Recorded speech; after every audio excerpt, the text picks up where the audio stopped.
बहन जी नमस्कार। सत्संग। क्या नाम है जी आपका? मेरा नाम प्रीत कौर आलूवालिया है। कहाँ से आए हैं जी आप? जी मैं पुणे महाराष्ट्र। क्या करते हैं? मैं एक हाउसवाइफ हूँ।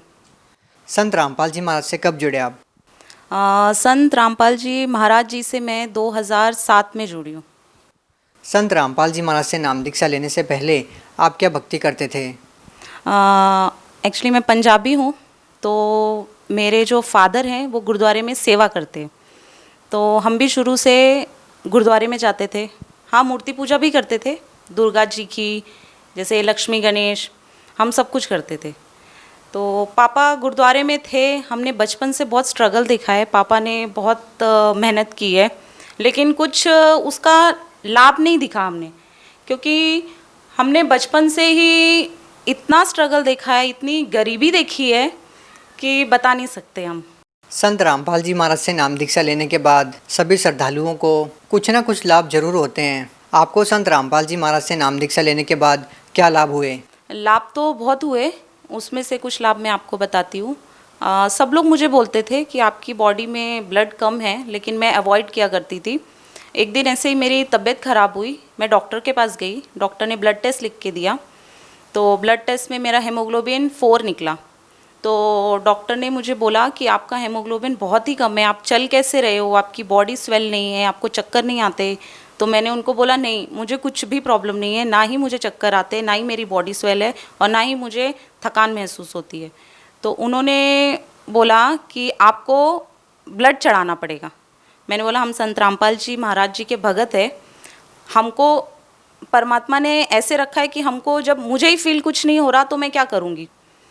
तो जो डॉक्टर थे वो भी हैरान रह गए कि इसमें मतलब इतना कम ब्लड रह के भी ये कैसे चल रही है। उसके बाद मेरे भगत जी हैं, मेरे हस्बैंड, उनको नागिन आई, नागिन बोलते हैं, आप नेट में भी सर्च करके देख सकते हैं। वो एक्चुअली नाग के जैसे पेट में आता है, तो वो अगर पूरा राउंड हो जाता है तो बोलते हैं कि डेथ हो जाती है। तो हमने संत रामपाल जी महाराज के आगे अरदास की कि परमात्मा आप ही हो सब। तो परमात्मा ने बोला दया करेंगे। संत रामपाल जी महाराज की ऐसी दया हुई कि उनकी वो जो नागिन थी, जहाँ से स्टार्ट हुई थी, वो थोड़े में ही स्टॉप हो गई, वो पूरी राउंड नहीं हुई। तो ऐसे बहुत सारे चमत्कार हैं जो परमात्मा संत रामपाल जी महाराज डेली बेसिस पे करते हैं। अभी कुछ दिन पहले की बात है, मेरा बेटा है छोटा, 2.5 साल का है, वो खेल रहा था, खेलते खेलते वो गिर गया। तो जब वो गिरा तो उसके फ्रंट टीथ में उसको लगी, तो उसका टीथ पूरा ब्लैक हो गया। तो एक ही रात की बात है, वो थोड़ा रोया या उसने खाया पिया नहीं, नेक्स्ट डे वो ठीक था। लेकिन हम लोग गए डॉक्टर के पास, दिखाया, तो डॉक्टर ने इतना लंबा चौड़ा बता दिया कि बच्चे को टीथ की जो नस होती है वो कट गई है, ब्लड अंदर रुक गया है, उसको क्लॉट हो गया है, आपको अभी इसको पूरा रूट कैनाल करना पड़ेगा। एज अ मदर मैं बहुत डर गई थी, क्योंकि इतना छोटा बच्चा, 2.5 साल का बच्चा है वो लोग रूट कैनाल करेंगे, इतना कुछ करेंगे।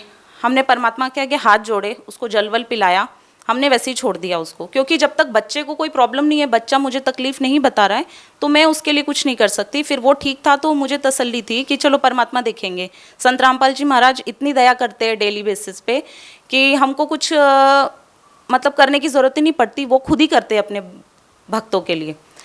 तो कुछ दिन पहले की बात है, वो वापस गिरा, टॉय से खेल रहा था तो वो वापस गिरा, उसको वापस वो टीथ पे ही लगी, और टीथ के ऊपर जो गम होता है वो पूरा उसका ब्लैक हो गया, उसको बॉयल आ गया, उधर ब्लड क्लॉट हो गया। तो हमें देखने में बहुत एक्सट्रीम लग रहा था वो, कि ये तो अभी उसी दांत पे लगी है, उसी गम के ऊपर लगी है, ये तो अभी ज़्यादा हो गया, अभी क्या करेंगे, वो इतना छोटा बच्चा है, डॉक्टर ने ऐसे ऐसे बोला है। हम वापस भागे डेंटिस्ट के पास, तो डेंटिस्ट ने बताया अब तो इसको एनेस्थीसिया देना पड़ेगा, इसको पूरा बॉयल कट करना पड़ेगा, इसकी नर्व्स कट चुकी है, उसको कोई सेंसेशन नहीं होगा, आप लोग सीरियस नहीं है बच्चे के लिए, अभी नहीं करेंगे तो जो आगे वाला टीथ आएगा वो भी ऐसे ही आएगा। हम डॉक्टर की बातें सुन के हम घर आ गए, हमने परमात्मा के आगे हाथ जोड़े, संत रामपाल जी महाराज जी के आगे प्रार्थना लगाई कि ऐसे ऐसे डॉक्टर ने बोला है। तो संत रामपाल जी ने हमको बोला कि आप कुछ भी मत करो, सब परमात्मा ठीक करेंगे।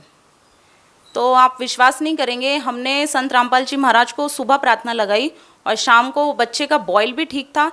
इवन जो पहले जो ब्लैक टीथ था वो भी धीरे धीरे नॉर्मल हो गया। इवन अगर हम अभी जाके किसी डेंटिस्ट को बताएंगे कि ब्लैक टीथ वाइट हो सकता है क्या, वो कभी बिलीव नहीं करेगा। ये सिर्फ संत रामपाल जी महाराज ही कर सकते हैं। आपकी जब शादी हुई तो क्या आपने संत रामपाल जी महाराज से नाम दीक्षा ली हुई थी? हाँ जी, ले रखी थी। और आपके पति ने भी नाम दीक्षा ले रखी थी? हाँ जी। तो जैसा कि अभी मीडिया में हम लगातार देखते हैं और ये बात सुर्खियों में बनी रहती है कि संत रामपाल जी महाराज के अनुयायी किसी भी प्रकार का दहेज नहीं लेते हैं, बिल्कुल सादगीपूर्ण विवाह करते हैं। आपकी शादी कैसे हुई? क्योंकि आपकी शादी भी संत रामपाल जी महाराज के एक अनुयायी से हुई है। तो क्या आपने जो शादी की है वो दहेज रहित की है या दहेज दिया है? ये तो मीडिया सर अभी बताने लगी है कि दहेज के बगैर संत रामपाल जी महाराज के, ये तो इतने सालों से चला आ रहा है। मतलब मेरी शादी 2008 में हुई है। वो टाइम पे भी मेरी शादी में कुछ दहेज लिया नहीं है, कुछ भी नहीं किया है। हमने साधारण तरीके से जो संत रामपाल जी महाराज के अनुसार विधि है, उस विधि के अनुसार हमने शादी की है। आपसे एक अंतिम प्रश्न और पूछना चाहेंगे कि जैसे कि हम किसी भी दूसरे संतों के पास जाते हैं, उनके अनुयायियों से बात करते हैं और उनसे पूछते हैं कि आपने नाम दीक्षा ले रखी है और फिर भी आप दुखी क्यों हैं, तो वो कहते हैं कि प्रारब्ध का कर्म है, ये तो भोगना ही पड़ेगा और ये वेदों में और शास्त्रों में लिखा हुआ है, वो ये ऐसा बोलते हैं। लेकिन दूसरी ओर संत रामपाल जी महाराज हैं और उनके अनुयायी हैं, वो कहते हैं कि जैसे ही संत रामपाल जी महाराज से नाम दीक्षा ली वो बीमारी ठीक हो गई। ये दो तरह की बातें आखिर समाज में क्यों हैं? लोग बोलते हैं या दूसरे संतों के पास आप जाते हैं तो संत बोलते हैं कि आपको आपके कर्मों का फल है, आपको भोगना ही पड़ेगा।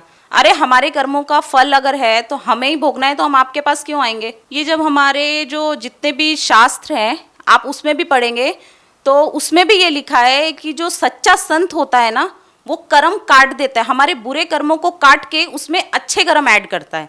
तो हमें उस दिशा में चलना है, हमें इस दिशा में नहीं चलना कि हमें जो कर्म है हमें वो भोगने ही, हमें वही काटने। संतों से वो चीज़ ठीक नहीं है, सच्चा संत चाहिए ये सब चीज़ काटने के लिए। अभी है संत रामपाल जी महाराज के ऐसे हजारों भगत आपको मिलेंगे जिनको बड़े से बड़ी बीमारियां, ऐसे नहीं है संत रामपाल जी महाराज दवाई देते हैं या कुछ देते हैं, वो सिर्फ ज्ञान देते हैं और मंत्र देते हैं। हमें सिर्फ वो ज्ञान समझना है और वो मंत्र जाप करना है। भगत समाज को क्या संदेश देना चाहेंगे? मैं भगत समाज को और जो सिख समुदाय है उनको ये बोलना चाहूँगी कि जब हम गुरुद्वारे जाते हैं, गुरु ग्रंथ साहिब जी के सामने मत्था टेकते हैं, अगर हम वो गुरु ग्रंथ साहिब जी को खोल के पढ़ेंगे तो जो हम मत्था जिस श्रद्धा से टेक रहे हैं वो पढ़ने के बाद जो हमको सच्चाई पता चलेगी, वो श्रद्धा आपकी और भी बढ़ेगी।